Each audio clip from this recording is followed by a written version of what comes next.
When I first moved to East Aurora, I started to do shows, and I was looking at the Roycroft show, and I'd never been to it before, didn't know anything about it, and I started thinking about, you know, these people do really great work, and so I juried for one of their shows and got in, and showed the type of stuff that I did, and had a few of the members come up to me and say, you really should think about becoming a Roycroft artisan.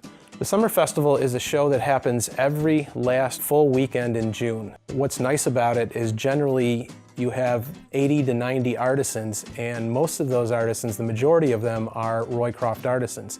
But we also like to solicit real high quality work from other artisans from around the Western New York or even outside the area, because the show itself is all about quality.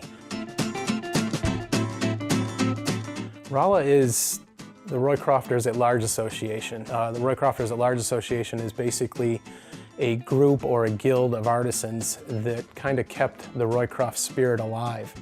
So they formed this loose organization that has become more of a non-profit type organization of artisans and membership that keeps the Roycroft spirit going. To become a Roycroft artisan, you have to submit 4 examples of work and 4 digital images to a jury every year. That jury is made up of master artisans, and they critique your work. And your work has to be spot on. If it's not, you will not be able to use the Roycroft mark and therefore will not be a Roycroft artisan. I think my favorite part of the festival is after I get set up. Setup is always a stressful time, but once you get set up and the festival starts, then you start seeing people that you know and clients that you've worked with over the years, because a lot of people keep coming back over and over again to the festival every year.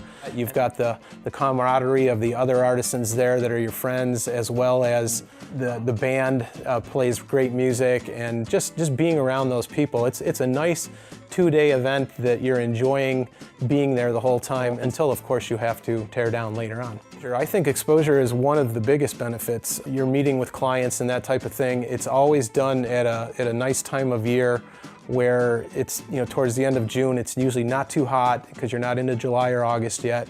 And it's just getting out and meeting the public instead of, as an artisan, you're usually locked up in your shop doing all these different things. But for me as a furniture maker, it's mostly exposure.